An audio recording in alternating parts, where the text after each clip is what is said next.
Warm greetings to my dear students. Today in this video we are going to study a poem written by Arthur Hugh Clough. The title of the poem is Say Not the Struggle Not Availeth. Before starting with the explanation of this poem, let me tell you something about the writer, the poet Arthur Hugh Clough. Arthur Hugh Clough was born in 1819 in Liverpool and he died in 1861 in Florence. He was a Victorian era poet whose work continues to challenge and intrigue readers even today. Clough was a poet whose work reflects the confusion and religious doubt of mid 19th century England. बेटा England में 19th century में queen Victoria थी और उस time बहुत tension का माहौल था, बहुत कन्फ्यूजन था। जो लोग थे वो बहुत एक सनकी हो गए थे रिलीजन को लेके, तो उस टाइम इनके वर्क्स आए थे। His willingness to grapple with doubt and uncertainty in matters of faith and society make him a surprisingly contemporary voice. Clough's poetry often reflects the anxieties and skepticism of his time, a period marked by rapid scientific advancements and shifting social structures. इस time society में बहुत सारे लोगों को चिंताएं थी, उनको religion के लिए अविश्वास हो गया था पैदा, और इस टाइम इनकी जो पोइट्री थी वो लोगों के दिमाग पे बहुत असर डालती थी, बहुत मोटिवेशनल भी लिखते थे एट टाइम्स ये. While at Oxford, Clough had intended to become a clergyman. एक टाइम ये क्लर्जीमैन एक पादरी बनना चाहते थे चर्च में, but his increasing religious skepticism caused him to leave the university.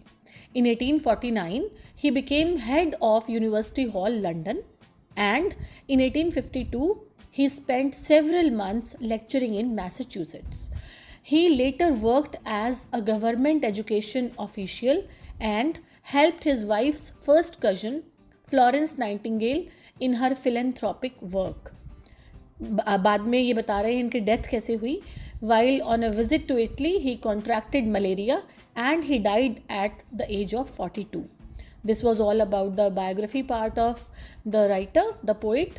Now let me tell you something about the writing style of Clough. कैसा ये लिखते थे. He is known for his intellectual and often unconventional approach to poetry.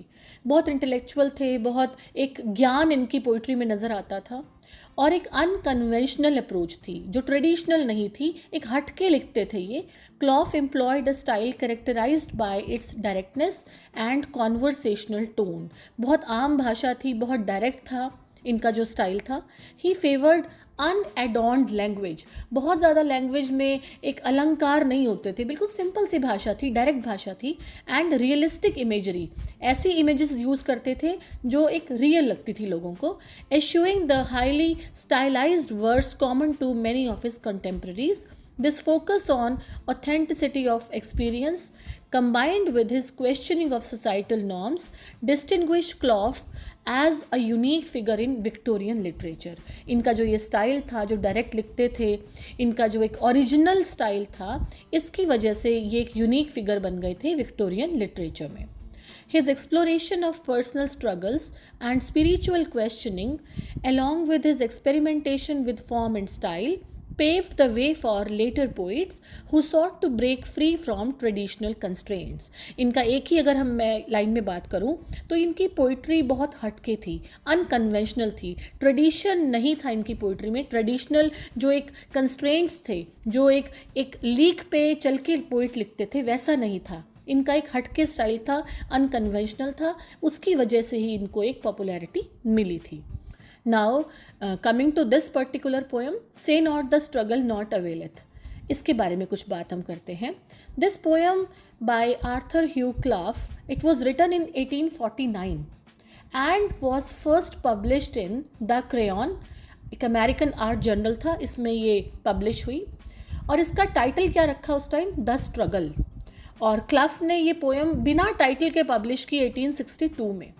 But in 1869 in the poems and prose remains of Arthur Hugh Clough, the poem was titled Say Not the Struggle Not Availeth. तब ये title इसको मिला 1869 में. अब ये जो poem थी, ये this poem is a motivational poem, बहुत एक प्रेरणा मिलती है इस पोएम से, हमें बहुत सीखने को मिलता है. That encourages perseverance in difficult times, कि अगर कुछ भी ज़िंदगी में मुसीबत आती है तो हमें अपना हौसला बना के रखना चाहिए. The speaker urges the reader not to lose hope or assume that their efforts are in vain, even if immediate results are not visible. अगर एकदम से हमें रिजल्ट नहीं भी नज़र आ रहे, हमारे को कोई उम्मीद की किरण नहीं दिख रही है, तब भी हमें हार नहीं माननी चाहिए. कुछ ना कुछ अच्छा होगा, ये सोचना चाहिए. The poem is structured in 4 quatrains, 4 stanza हैं इस पोएम के. Each reinforcing the idea that persistence eventually leads to success, कि हमें सक्सेस ज़रूर मिलता है, मेहनत कभी ज़ाया नहीं जाती. This poem emphasizes on the importance of perseverance and hope. The speaker advises against believing that struggles are pointless even when progress seems invisible or slow. कभी कभी लगता है कि ज़िंदगी में कुछ नहीं मिल रहा, एक नज़र ही नहीं आती उम्मीद की किरण, लेकिन तब भी पोइट हमें कहता है कि कुछ ना कुछ संघर्ष हमारा हमें रिजल्ट ज़रूर देगा. Through metaphors of battle, waves, and the rising sun, the poem reassures readers that their efforts are not in vain and that success, though it may seem distant, is steadily approaching. The overall message is one of encouragement. Keep striving, लगातार आगे बढ़ते रहो, because your efforts do make a difference. जो हमारे efforts हैं, जो हम प्रयत्न कर रहे हैं, मेहनत कर रहे हैं, उनसे कुछ ना कुछ रिजल्ट ज़रूर मिलेगा हमें. Even if the results are not immediately apparent, हो सकता है एकदम से कुछ ना दिखे, लेकिन लॉन्ग टर्म में उसका रिजल्ट हमें ज़रूर नज़र आएगा. In essence, the poem conveys the message that perseverance and faith in one's efforts are essential even when the immediate outcome is uncertain. Success may be slow and gradual, but it is inevitable if one does not give up. Beautiful line कि अगर कोई आदमी हार नहीं मानता तो success मिलेगा ज़रूर, चाहे धीरे धीरे मिले. Now coming to the first quatrain, first stanza of the poem. Say not, the struggle not availeth. The labor and the wounds are vain. The enemy faints not, nor faileth. And as things have been, they remain. इसमें जो poet है वो क्या कह रहा है? से not the struggle not अवेलथ. ऐसा मत कहो कि जो हमने मेहनत की है उसका कोई यूज़ नहीं है. The labour and the wounds are vain. जो हमने मेहनत की, जो लेबर किया, जो ज़ख्म हमें मिले मेहनत करते हुए, वो यूज़लेस है. वेन होता है waste. The enemy faints not nor faileth and as things have been they remain. अब पोइट एक आर्मी का एग्जाम्पल इसमें ले रहा है, एक फाइट का एग्जाम्पल, एक वॉर का, कि हो सकता है हमें लगे कि हमारा दुश्मन जो है वो फेंट नहीं हुआ, वो वीक नहीं पड़ा, वो बेहोश नहीं हुआ, ना वो हारा, और जो चीज़ें हैं वो वैसे ही बनी हुई हैं, तब भी हमें हार नहीं माननी चाहिए. जो दिख रहा है कई बार वो हो सकता है सच ना हो, लेकिन हमें इन सभी ऑब्स्टेकल्स को पार करके एक अच्छी अप्रोच रखनी चाहिए, पॉजिटिव अप्रोच रखनी चाहिए. The stanza reflects the struggle against despair, acknowledging that the challenges are persistent and that it might seem as though nothing is changing. However, the speaker is urging the reader not to give in to these feelings and to recognize that the struggle has value, even if the results are not immediately apparent. The stanza sets the stage for the rest of the poem, which will encourage perseverance and hope. बहुत अच्छा ये first stanza था. इसमें केवल एक ही हमारा purpose था कि हमें बस अपने कभी भी अपने स्ट्रगल को वेस्ट नहीं समझना चाहिए. हमारी मेहनत कभी ज़ाया नहीं होती, चीज़ें बदलती ज़रूर हैं. Now the second stanza. If hopes were dupes, fears may be liars. It may be in yon smoke concealed, your comrades chase, even now the flyers, and but for you possess the field. If hopes were dupes, fears may be liars. The writer says that just as hope can sometimes deceive us, so too can fear be misleading us. इसका मतलब कई बार हमें लगता है कि जो उम्मीद है वो हमें धोखा दे रही है, कि उम्मीद जो है वो बहुत मध्यम है, और वो हो सकता है कि उम्मीद हमारी गलत हो, हम एक ज़्यादा उम्मीद कर रहे हैं। तो राइटर कह रहा है कि अगर उम्मीद हमारी गलत हो सकती है, एक धोखा हो सकती है, तो हो सकता है जो हम डर रख रहे हो दिल में अपने, वो भी झूठ हो। तो अगर उम्मीद धोखा है तो डर भी झूठ हो सकते हैं। It may be in Yon smoke concealed, Yon होता है दैट, हो सकता है जो युद्ध क्षेत्र में आग लगी हुई है उसके धुएं में, कंसील होता है छिपना। हमारे जो सैनिक हैं, हमारे जो कॉमरेड्स हैं, हमारे जो सोल्जर्स हैं, वो छिप गए हों, हमें नज़र ना आ रहे हों, हमें लग रहा हो दूर से कि बहुत धुआं है और असली पिक्चर नज़र ही ना आ रही हो, छुप गई हो। और हो सकता है उस धुएं के पीछे हमारे जो सोल्जर्स हैं वो चेज़ कर रहे हों, पीछे भाग रहे हों, भगौड़ों के पीछे, जो एनिमीज़ हैं उनके पीछे। हो सकता है but for you possess the field, हो सकता है तुम्हारे लिए उन लोगों ने युद्ध क्षेत्र ना छोड़ा हो। तो हमेशा हमें पॉजिटिव सोचना चाहिए। The line introduces the idea that hidden in the smoke of the battle there might be something happening we can't see, हो सकता है कुछ ऐसा हो रहा हो जो धुएं में हमें नजर ना आ रहा हो। The smoke here symbolizes uncertainty and obscurity of the situation, कि लगता है हमें धुएं में कुछ ना कुछ छिपा हुआ है और अभी हमें लग रहा है कि कुछ प्रोग्रेस नहीं मिली, लेकिन कुछ ना कुछ अच्छा ज़रूर होगा। हमारे जो सोल्जर्स हैं, हमारे जो कॉमरेड्स हैं, वो दुश्मन का पीछा कर रहे हैं। और last line the poet says कि हमारा जो विक्ट्री है वो हमारे रीच में है, और हमारे जो सोल्जर्स हैं वो पूरे एफर्ट्स कर रहे हैं और एक सक्सेस को अचीव करने की पूरी कोशिश कर रहे हैं। In the second stanza, the speaker encourages the reader to maintain hope even when fear and doubt arise. चाहे कितना भी दिल में डर हो, शंकाएं हो, लेकिन फिर भी उम्मीद का दामन नहीं छोड़ना चाहिए। The stanza uses the metaphor of battlefield. इसमें मेटाफर यूज़ किया है बैटलफील्ड का, और इसमें धुएं का भी एक इमेज यूज़ किया है, और ये बताने की कोशिश की है the outcome may not be immediately visible. Progress is being made by our comrades and the efforts are still essential. The message is, don't let fear deceive you, as success might be closer than it appears and your contribution is very important in achieving it. Now the third stanza. For while the tired waves vainly breaking seem here no painful inch to gain, far back through creeks and inlets making comes silent flooding in the main. In these lines the poet says that vainly का मतलब होता है uselessly, कि जो एक waves हैं, जो लहरें हमें नज़र आ रही हैं, वो बहुत थकी थकी लहरें हैं। ऐसे लगता है कि पत्थरों पे बेकार में ही ये इतना ज़ोर से आके टकरा रही हैं, कुछ भी एक इंच धरती भी लहरों को नहीं मिल रही है। खाम खामे ये लहरें जो हैं इतना ज़ोर से बार पत्थरों से टकरा रही हैं।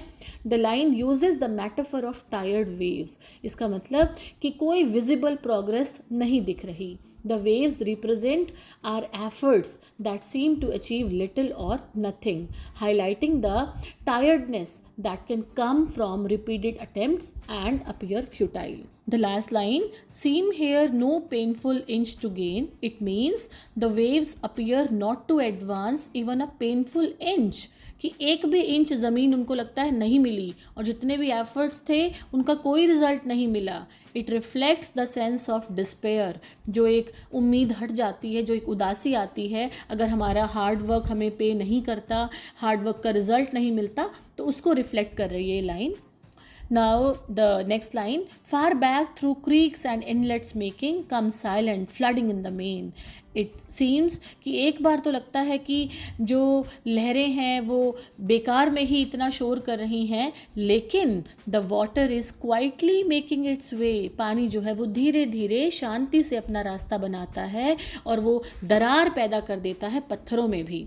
This suggests that beneath the surface, कि सरफेस के नीचे ही नीचे progress is actually being made, कि कुछ ना कुछ तो घट रहा है, कुछ सफलता मिल रही है, even if if it is not immediately visible. जो हिंदी में एक कहावत भी है, करत करत अभ्यास के जड़मती होत सुजान, रसरी आवत जाते सिल पर पड़त निशान।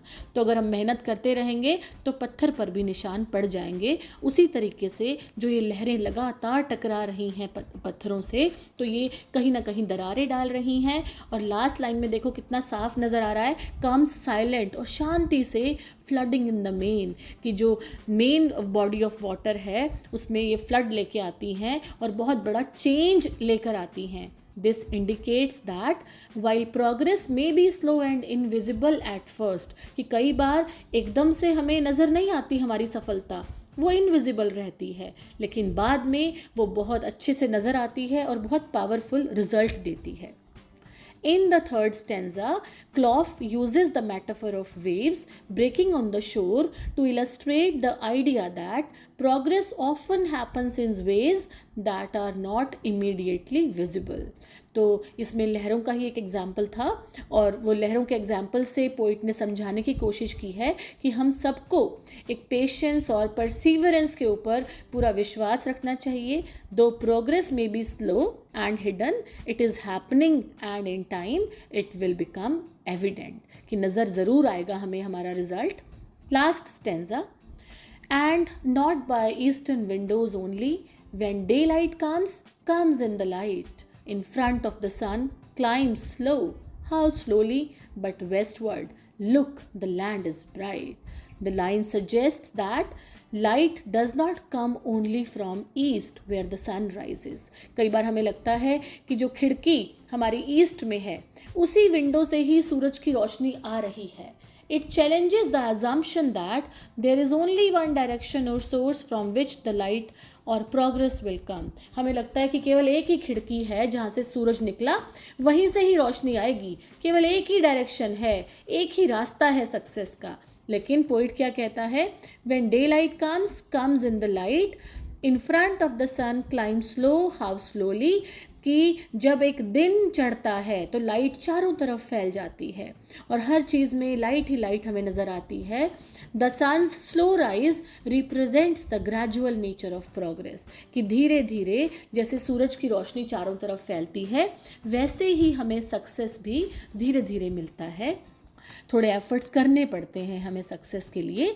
लास्ट लाइन देखो, but westward look the land is bright. The stanza concludes by directing the reader to look westward. और पोइट कहता है कि देखो, ईस्ट से हमें लग रहा था कि रोशनी आ रही है, सूरज ईस्ट से निकलता है तो हमें लगता है सारी रोशनी ईस्ट से आ रही है, लेकिन द पोइट सेज कि अगर हम वेस्ट में देखेंगे जहाँ नज़र आएगा हमें कि देखो लैंड तो ऑलरेडी ब्राइट है सनलाइट से। इसका मतलब कि progress might be slow in one area where the sun is rising, but in another area the results are already evident. The brightness in the west symbolizes the eventual success and fulfillment that awaits.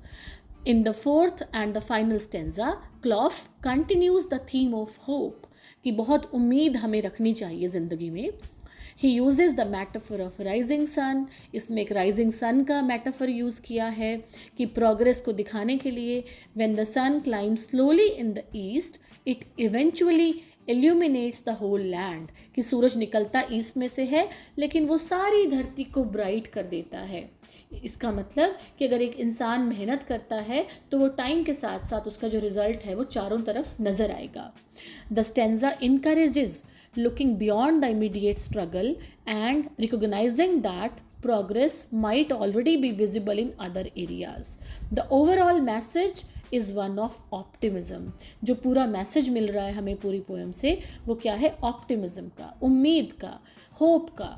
दो the journey में be slow, कि जो success की जो हमारी यात्रा है हो सकता है धीरे हो, उसमें कुछ रुकावटें भी आएँ।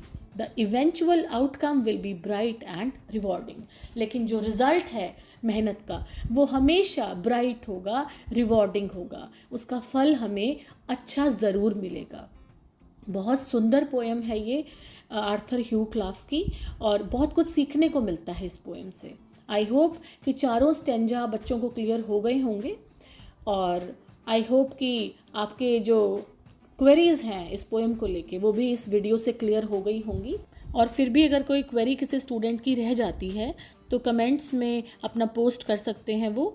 आई होप आपको ये वीडियो समझ में आ जाएगा, इस पोएम की अंडरस्टैंडिंग डेवलप कर लेंगे आप। Thank you and have a nice day.